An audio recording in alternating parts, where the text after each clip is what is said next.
One, it's wonderful to be here with you today, sharing these amazing teachings. As I was preparing for service, actually Swamiji says we're preparing ourselves. So I was preparing myself for this talk this morning. I was sort of amazed, as you might have been, by this reading. And I haven't yet experienced such the oceanic joy that Master did and many of the great saints. So then I was thinking, well, if many of us haven't experienced this yet, then what to talk about? Because it's easy to recite these things, it's easy to read them, it's easy to even imagine such a state of consciousness. But how is it that we get there? How can we get there? Because that's really the point of all this. We are here, we're open, we've found a path, or we're looking for a path, which means that we've gone through the first step, which is saying, I can't really do this myself. I need help. Where is that help? So we have these oceanic cataclysms and these oceanic gorgeous things happening, and we can see through walls, and we see, wasn't he talk about the cows on the other side and all these things, and he can hear everything, and he can see everything, and he knows every thought we think.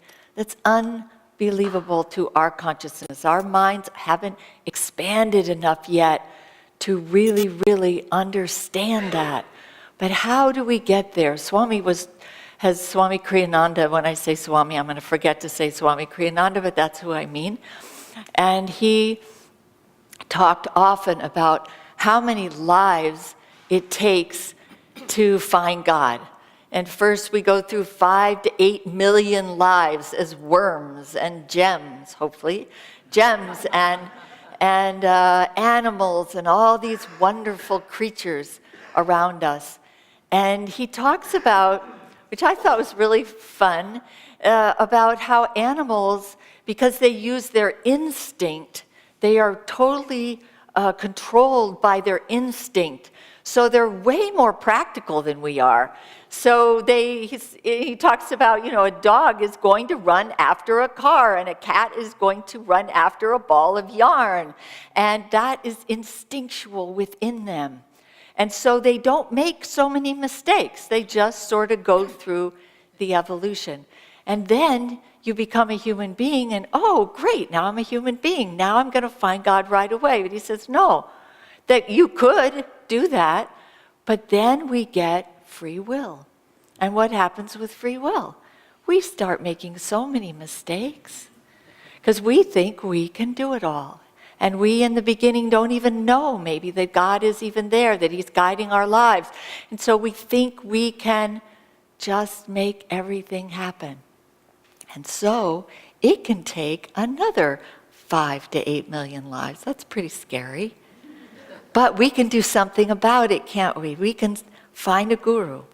And I was thinking about what are the steps, and there's many, many steps. I just want to talk about a few of them today. But one of the steps I was thinking, one of the early steps is humility. And the humility to know, as I was saying, that we can't do it ourselves. Humility to say, there's got to be something else. What is it? I am not as great as I thought I was. And we all are great. But we have to say, I'm just not going to be able to do it all. What is out there for me? And so we start, as Swamiji's explained to us, we start with books, and we might get interested in learning a little bit more about the way the world works or whatever it is.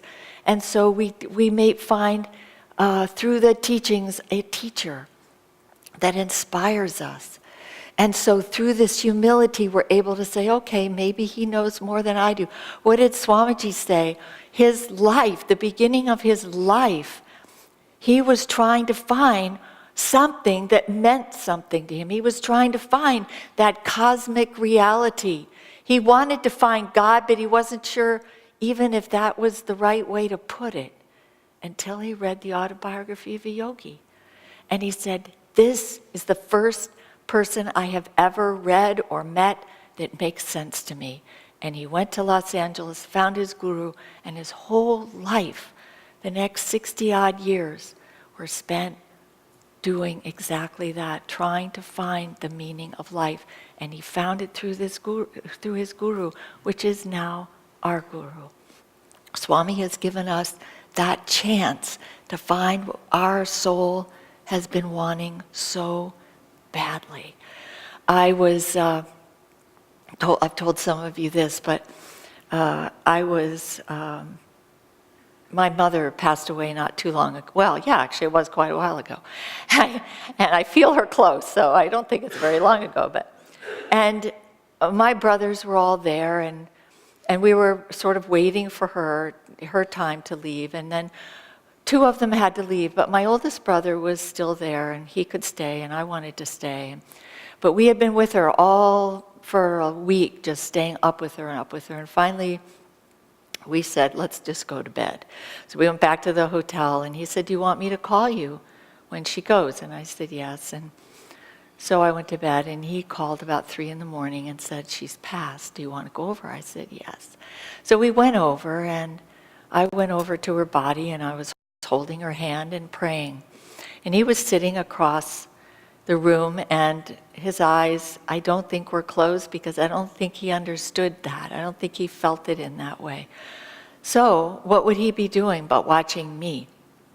And so I was praying, and we finally left, and we were leaving to go home. And we stopped at a stoplight, and we were sitting there. It was 4 or 5 in the morning. The lights seemed to go on forever, and we weren't saying anything. And finally he turned to me and he said, what do you believe? And I knew it was from him watching me. What is it? What is it that you have that you could be so calm? What is it that you could, in that moment, be giving to her? And so we got into a beautiful discussion about what it is. When he came to visit Ananda for the first time, it was a very busy time, and we had gone down to the Crystal Hermitage Shrine, and his daughter and I were buying things, and he said, I'm just going to go for a walk. And so he left, and we got in the car, and we were coming up the road, and he was sitting on a stump there, and he didn't get up when we went by. And this is a man whose whole life has been material. Very good man, a very good man. But his life has been, he had a boat, and he had a plane, and he had a very good law practice, and beautiful children, and beautiful wife, and just everything the world can give you. And so to watch him open, this is what happens, to watch open, we've all gone through that, where something, what is it? What do you believe? Why do you believe that? Something ticks, something clicks. And so he's sitting there on this log, and I said, Bill, and he said, it's so peaceful here. And again, that thought that there's something beside this hectic world, that's all that makes sense to us. And it's those little things that start. It's that first step. What is it that I feel? And the next step is this yearning that comes. So we find this guru, we find someone like Swamiji, we see what the spiritual path has done to his life. His whole life is about discipleship. His whole life is given over to that. When it was either the choir singing or the beautiful chant, I can't remember which, but the thought came to me with this deep devotion of the heart that happens when you see something and you just yearn to be like that. How can I be like that? How can I be like Swamiji? How do you open your heart that much to feel that much love? And I was remembering this time we had just built the Lahiri Shrine, Lahiri Mahashaya, one of the gurus. And we had just gotten from India this fabulous statue, life-size statue, and we made a shrine, we made a mandir for him specifically. And we had this ceremony at Ananda Village, and I'm sorry, I didn't introduce myself. I'm Durga. This is Vidura. This is Vidura, and we're from Ananda Village. And we're really happy to be here. So we were at the village, and so everyone was to come in, and Swami was going to bless us, and there was going to be this ceremony. Swami walks in, and I don't know if I ever saw him do this again. Flat. He went flat. Just like in India, you see people come in. People do this in India often. And they just pranam all the way down, flat on their stomach. Swami went flat on his stomach. I was just so in awe. Because one of the things that Swami has is this, not only this incredible devotion, but boy, if he feels there's something, he just does it. And he doesn't worry about what anyone else thinks or whatever anyone else. It's just, if God is guiding him, that's one of his great strengths, to make something happen because the Master has asked him to do it. He felt so much love and honoring of this man who had given his life to God and realized God. He's one of the avatars. He's come to this world to help all of us find what we have come to find. Swami, it was so moving. And then I went up to him and said, Swami, would you like to bless everyone? He said, no, Lahiri will do that. That's sweet. And he just sat there and meditated, and people filed through. It was a beautiful time. So that yearning for God, I wanted to read this. And I know you've all read this or heard about this, but for me, this is one of the sweetest stories in all of Mejta. And it's sweet with the exact words of Master, so I'm going to read it for you. And this is the letter to God. Many of you are familiar with. And this is a time in Yogananda's life where he was 6 years old, and he was, or maybe a little younger even, and he was very tired of everyone else in the family getting letters, and he wasn't getting any letters. And he thought it was his due, and his father was getting letters, his brother was getting letters. Why wasn't he getting letters? And so he was praying to God and praying to God, why aren't you sending me letters? You could send me a letter. Why don't you send me a letter? And he prayed, and no letter was coming. And he would go to the postman and he'd say, there any letters for me today? No, little one. Those of you who've been to India love this part. No, little one, but if it comes, I will give it to you, and then you can give me a rupee.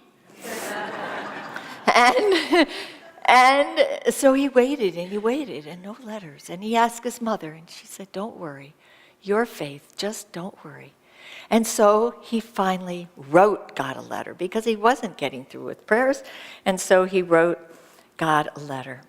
To your beautiful lotus feet, my Bhagavan. This is little boy.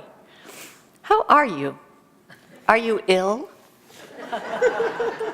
I talk to you every day and ask you to send me a letter.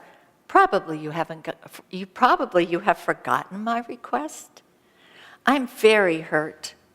You know that many letters come to my father and mother and eldest brother, but no one sends a letter to me. Certainly you will send me a letter. Please write quickly. Don't forget about it. What else shall I write? Father and mother are well. Thus bowed Mukunda. And he folded it and addressed it to splendid God, heaven. And posted it.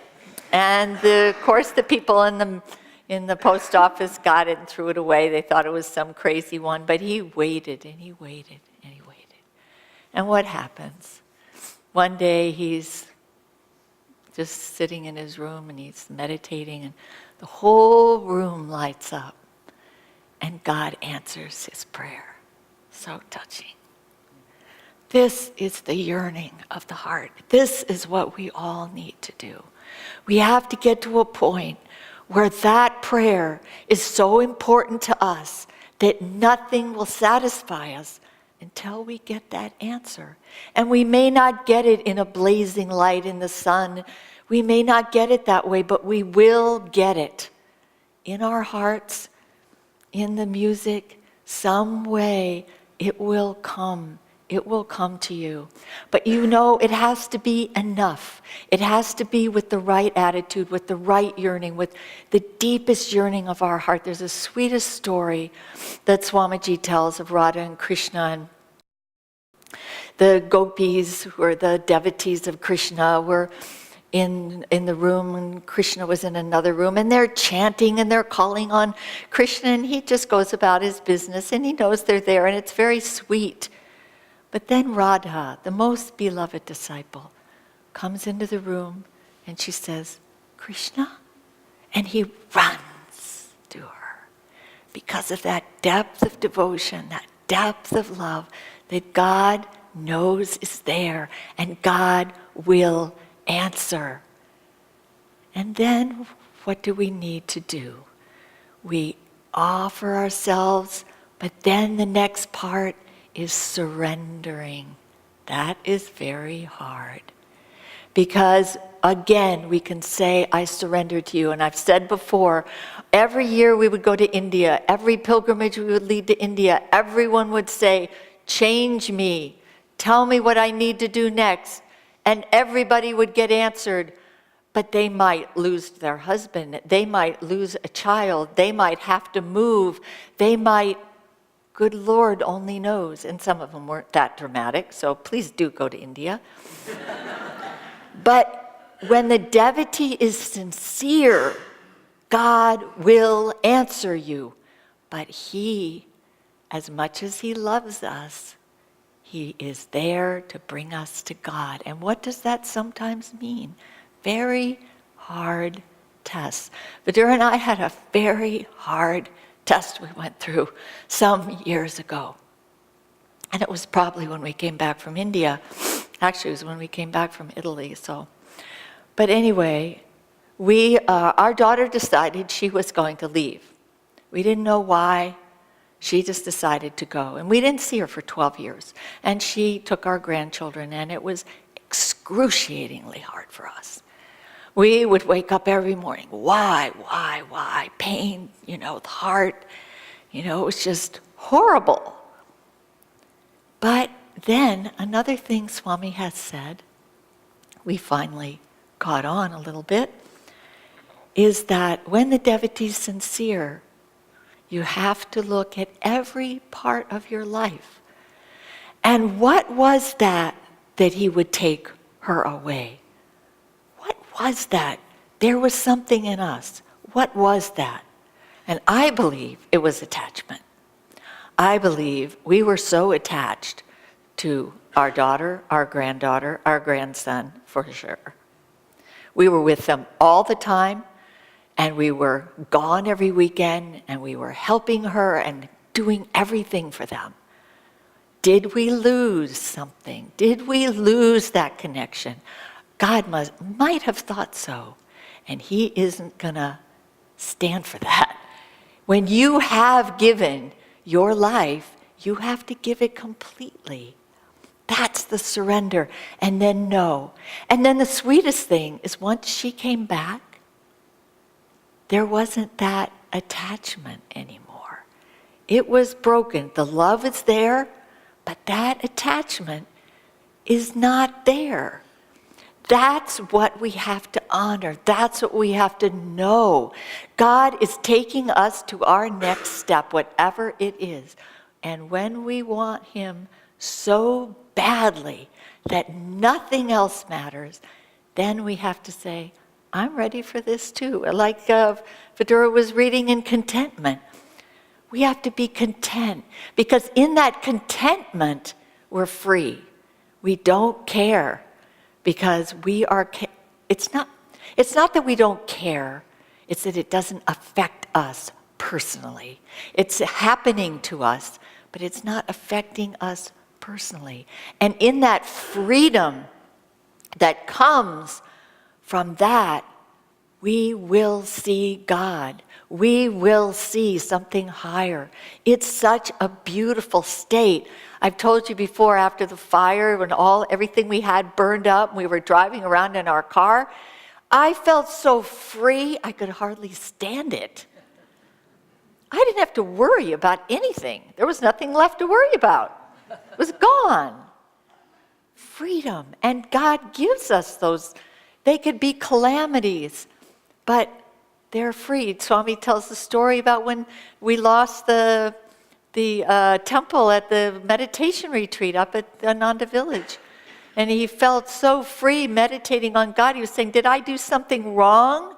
And the answer was this incredible sense of freedom. He said, why didn't you take all the buildings? But that's how you feel when that freedom is so close and so dear. And also in that freedom, you feel God's love for you. And that's hard to imagine. I was reading recently the life of Saint Therese of Avila, and the same thing with her. Such an incredible life. So much pain and suffering. But she didn't see it as suffering because there was also more love than pain. And so she said she would gladly go through it all again just to be in that love. And Christ did come to her. She did see God. Many of the saints see God. It's all around them. We see God in nature. We actually do see God, don't we? It's when we still our minds and remember He's there. We are now, Badura and I are now managing the meditation retreat near the village. And I've told some of you this, but I've never, ever felt God so strongly. I don't know what it is. I think it's a gift. I think we're there because we needed it. But it's a special gift. It's so quiet. It's peaceful. You feel Swamiji there and Master there so strongly.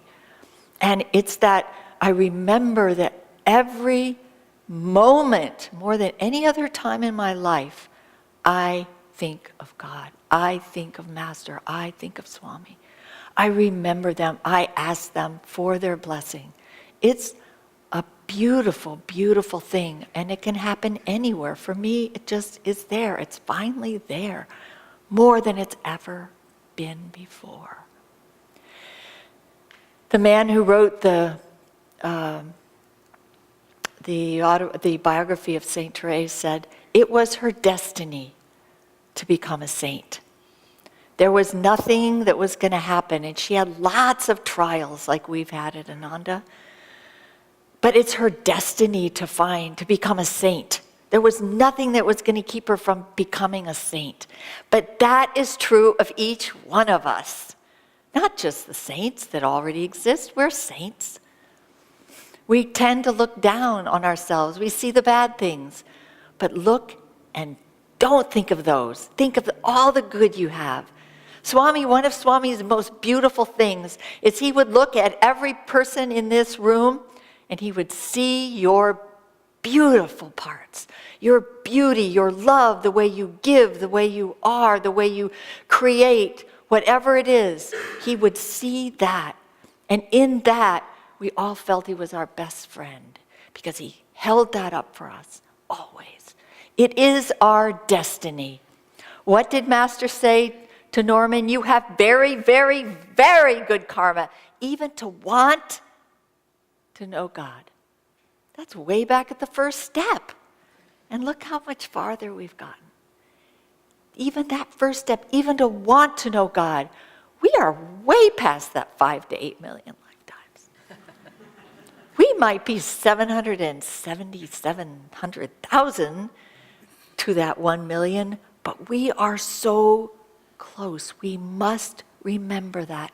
Not to pump us up, not to be proud of ourselves, but to know we can get pretty down on ourselves. But we don't need to. We have to remember the good that we have, and as I don't remember who said, glorify, Sister Gyanamata, and glorify that. Because that will bring us, that positivity, that thinking on a higher level will bring us there. I want to end with another beautiful reading. I hope I'm not keeping you too long. But this is so dear to me. And I'm not going to read it all, but it's a poem of Yogananda's. When will he come? When every heart's desire pales before the brilliancy of the ever-leaping flames of God love, then he will come.